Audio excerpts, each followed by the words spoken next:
Good evening, everyone. I'm Gina Cheatham. And I'm Ivy Hartman, and welcome to the Daily Mix. Oh my God, Valentine's Day is coming up. And of course, once again, I have no special someone. Well, kind of, sort of, not really, but... Valentine's Day can put a lot of pressure on a relationship, whether you've got one or not. And there's a lot of expectations, right? Exactly. And guys never get it right. That's it. Let's face it. A lot of them don't even know how to plan a romantic evening because picking out a special gift or planning that place to go eat, it can be very daunting. But never fear, guys. St. Louis has some great options for that special day with your special someone, and we've decided to provide some tips to help you out so you get it right this year.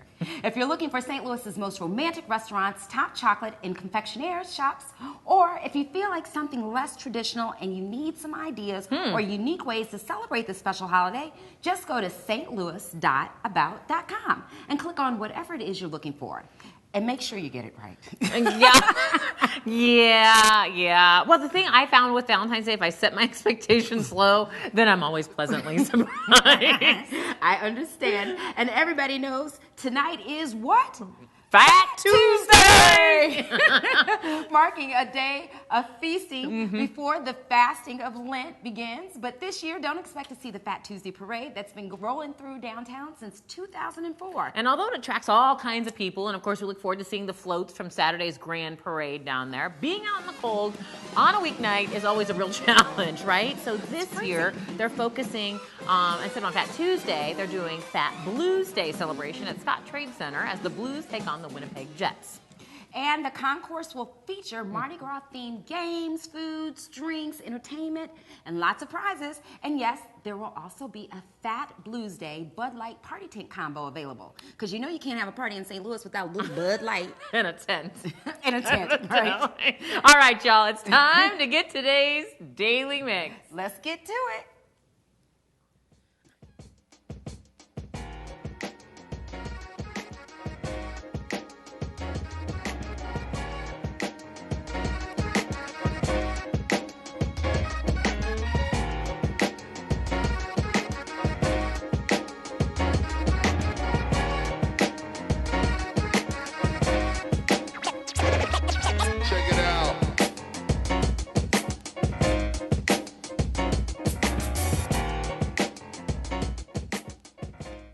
Okay, so we're still in the second month of the new year, so that means it's not too late to make some resolutions if you haven't done so already. So maybe you're carrying some extra pounds or you're finding that you're always stressed out by life.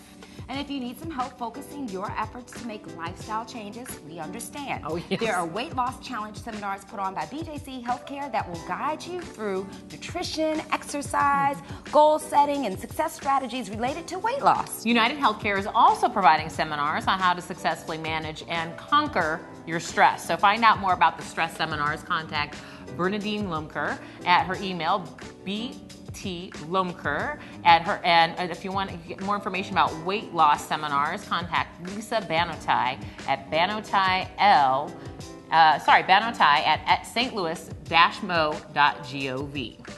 That's right. I understand that, when life gets crazy and stress gets on you, I like to eat. Oh, that's a great, yeah. And you end up sitting there eating, and next thing you know, bam! Yep. It has all kinds of effects. That's exactly. True. And talking about stress, do you like your job? Love it. Do you feel like you're being treated right? Yeah. All right. Well, St. Louis's 150 St. Louis companies recently participated in the St. Louis Business Journal Best Places to Work Award. I love this. So the 46 companies and their employees completed surveys by Quantum Workplace, which measures communication, management, structure, benefits, teamwork, and of course several other factors. Now they're grouped by size and ranked to determine the most employee-friendly workplaces in St. Louis. And a few of the winners happen to be Travelplex, which won for companies with 50 to 90 employees, the Family Resource Center, which won for 100 to 249 employees, and the Hyatt Regency downtown at the Arch won for employees for 250 to 999 employees. Yeah. And for the really large companies with more than 1,000, guess who won? Oh, well, we've got so many big companies here, so... Nestle Purina. Of course, there we go. Yes. And they showed out at the parade the other day. They had a really pretty float. I liked it a That's lot. awesome. I'm glad you made it out. Instead of celebrating Mardi Gras, I was celebrating a 13th birthday with my son. So I'm glad you made a showing.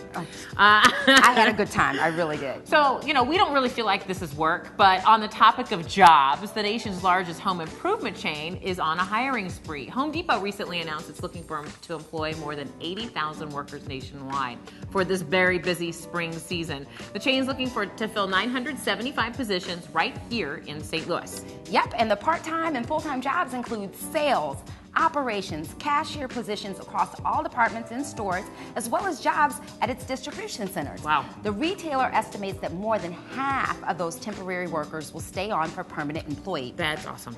As permanent employees. Right, I know what you meant. And it's definitely, Home Depot has been the beneficiary of shoppers' increasing shift to renovate their homes in the housing market that's been solid. So Home Depot says that it expects the annual revenue to surpass $100 billion in 2018. Wow. So if you're interested in applying, go ahead and apply online at the website on your screen, careers.homedepot.com/jobs-in-bloom or dash, jobs-in-bloom. So select in the hourly, enter desired location, and just go with it. That's Apply good news that. for people Yeah. here in St. Louis. Everybody wants a job, needs a job. Nothing like having a job and having something to get up and go to in the morning and feel like, yes! Yeah, absolutely. And I think that that's a good way. People are fixing their stuff rather than like putting it on the market and selling it or whatever. I know we're going to get ready to do some home improvement. So. And I've got some more good news about employment for St. Louisans. But check this out. Okay. You know we love our Square Beyond Compare, right? Yes. Well, there's this new Wisconsin-based pizza company that thinks they're going to make a move in this market. It's called Topper's Pizza, which currently has 73 operating stores across 12 states and plans to expand into St. Louis. Now, the first store is not expected to open until the second half of the year, but the company is currently in talks with prospective business owners and franchisees who will sign multi-unit deals for 3 to 5 stores minimum. Now, they'll eventually hope to open 20 to 25 restaurants across the St. Louis region. Each new store costs about $400,000 to open and has 20 to 25 employees. Topper's Pizza opened in 1991 and is based out of Whitewater, Wisconsin. Very nice. I don't know. They have some competition here. Topper's Pizza isn't the only thing coming to town. Well, you've heard the saying, when one door closes, another one opens. Well, ever since the Rams decided to relocate to Los Angeles, there's been talk about bringing a soccer team to St. Louis, and it looks like plans for that are finally starting to move forward. That's right. According to the St. Louis Post-Dispatch, the Major League Soccer has started searching for a stadium site right away, and it's also starting to gather potential owners. St. Louis is one of the strongest soccer markets in the United States. Last year, MLS added 2 teams, and they plan to add 4 more in the upcoming years. A World Cup qualifier was held at Busch Stadium in November. Oh my gosh, everything sells out like that, anything to do with soccer. And so the league's commissioner said a team could be in St. Louis as soon as, get this, 2020. But there's no guarantee one will come to the area. However, we are all keeping our fingers crossed. Exactly. Love soccer. And speaking of sports, I love this next story because I was a cheerleader in high school, and this resonates with my whole spirit. Over the years, there's always been the perception, though, that cheerleaders were the prettiest, most popular girls in the class. Well, it's about time, that you change that thinking, and a St. Louis County High School is doing just that. That's right. The Lafayette High School Sparkle Squad is a team that brings together special needs students and varsity cheerleaders. Through their volunteer work at Children's Hospital, team captain and senior Caitlin Wiley came up with the idea. Now, the concept for the squad originated from an organization called the Sparkle Effect, which helps students create school-based cheerleading and dance teams that unite students with and without disabilities. I think that's wonderful. But you know, in high school, so that you know, I ended up cheerleading for the St. Louis Steamers, which was the soccer club. Oh. So yeah, I wasn't the popular girl. I had to go off and find my own cheerleading squad, child. You are everyone's cheerleader. She's got so much great spirit. Thank you. And another feel-good story is the rags to riches story of Barrington Irving, a pioneering pilot and aviation educator. Irving is a master at rising above obstacles. Raised in Miami's inner city, surrounded by crime, poverty, and failing schools, he beat the odds to become the youngest person and only African-American ever to fly solo around the world. And he recently joined the Honorary Council of Wings of Hope, the St. Louis-based global humanitarian charity that's been helping the world's poor since 1962. He built a plane himself, made his historic flight, and founded a dynamic educational nonprofit. And he did it, guess what, all before turning 28 years old. No wonder he's so easy on the eye. Wow. And his message for kids is Yeah. to have a dream, then have determination, hard work, and a passion for what you want to achieve. The only person who can stop you from doing something great is you. Irving's nonprofit organization, Experience Aviation, works to increase the number of youth in aviation and other science and math-related careers. Perfect. We're big on STEM, that's for sure. Absolutely. I think that's wonderful. Yeah, it's great. And speaking of a little bit of steam, you know, old Union Station used to be the hub for trains. If you head down to Union Station, don't be surprised if it looks completely different. That's right, because crews are working on renovations that will completely transform this historic landmark. St. Louis-based Lodging Hospitality Management recently unveiled new renderings of the renovations, and they will center on a 200-foot Ferris wheel. Oh, how fun. And also add green space, light shows, and a large fountain to make the area family friendly. And with food, drinks, and entertainment, you can't help but have fun. And inside, you'll also see the old mall area transformed into new train-themed hotel rooms and added event space. Nice. Now, LHM owns Union Station, which is the same group that owns the Hilton at the Ballpark Hotel. So we know we're in for good things. They plan to spend $70 million on the renovation project. And no word just yet when this project will actually be completed, Gina. Well, I'm looking forward to it because, you know, we used to hang out in Union Station when we were in high school. And so now it's like, they're bringing it back. Yeah, it's election season, man. We're getting into that season and lots of ads and everything else. Absolutely. On March 15th, Missouri voters will finally have their chance to show support for their favorite candidates. Although Democratic voters dominate in both St. Louis City and St. Louis County, Missouri's Republican base statewide has been getting stronger and stronger. And since a new presidency will be at stake, many of the hopefuls in both parties are paying attention to the Show Me State. Oh, really? We'll feel a little love from all those candidates, huh? Also, besides the primary, voters also have an upcoming general municipal election on April 5th. Now, most importantly, city voters will vote on whether to retain the city's 1% earnings tax. Last year, St. Louis's earnings tax brought in more than $160 million, which is more than the combined value of the city's property, sales, and payroll expense taxes. So the last day to register to vote for Missouri's presidential primary is coming up, February 17th. And to find out how to register to vote, visit sos.mo.gov/elections/go-vote-Missouri/register. That's right, February 17th, so you can vote in the presidential election.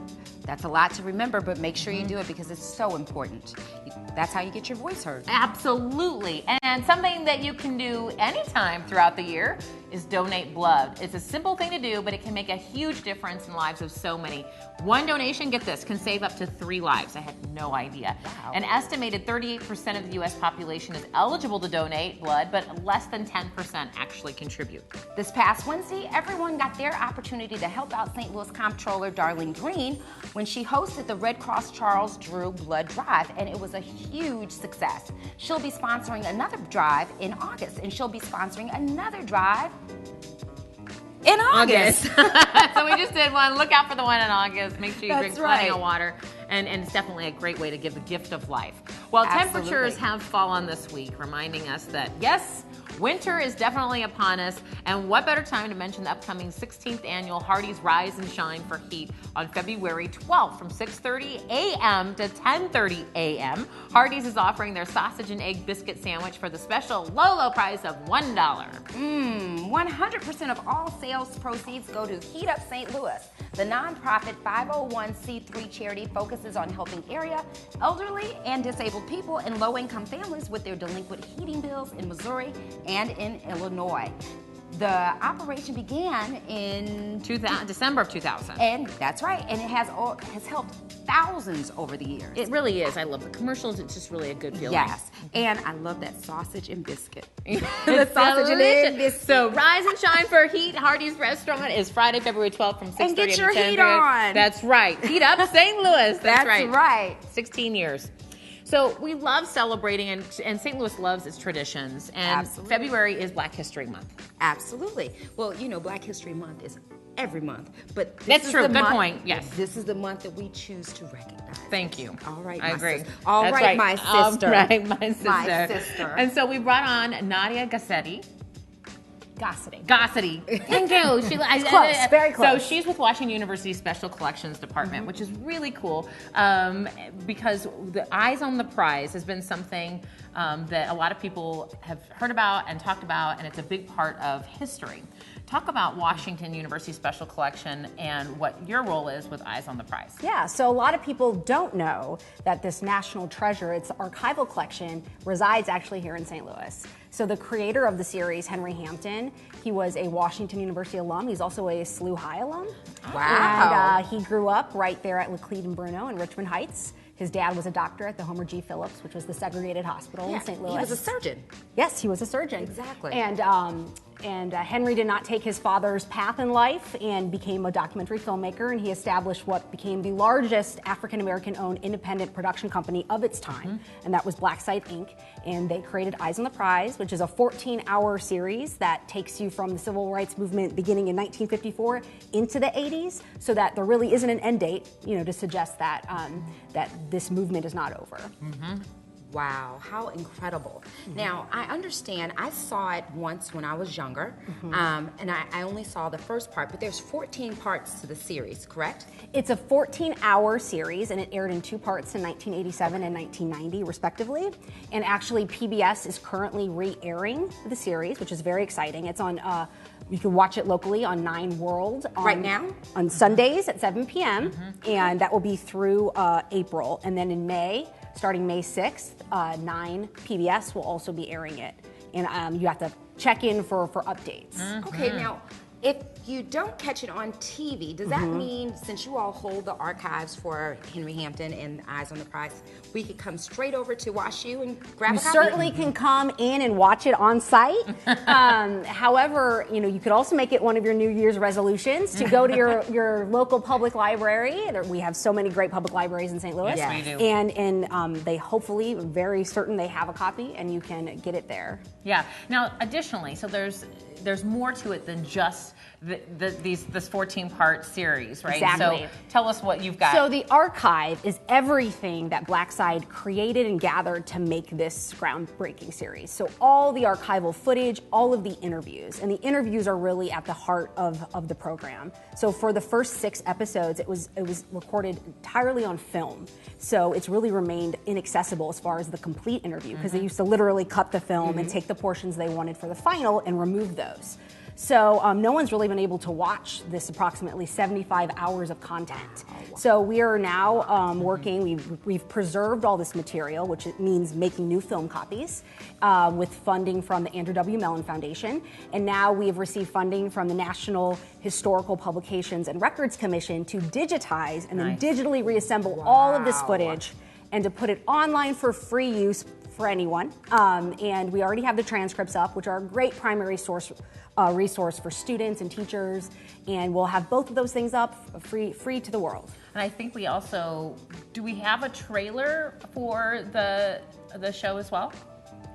I think at some point we'd like to roll that trailer so that we can actually see just a little snippet of that. And I was going to ask you, I said earlier, here it is. if you are a filmmaker, are you able to come in and access some of this footage? Right. So our archive, as with all of our special collections, is open to the public. And so we do serve a lot of filmmakers.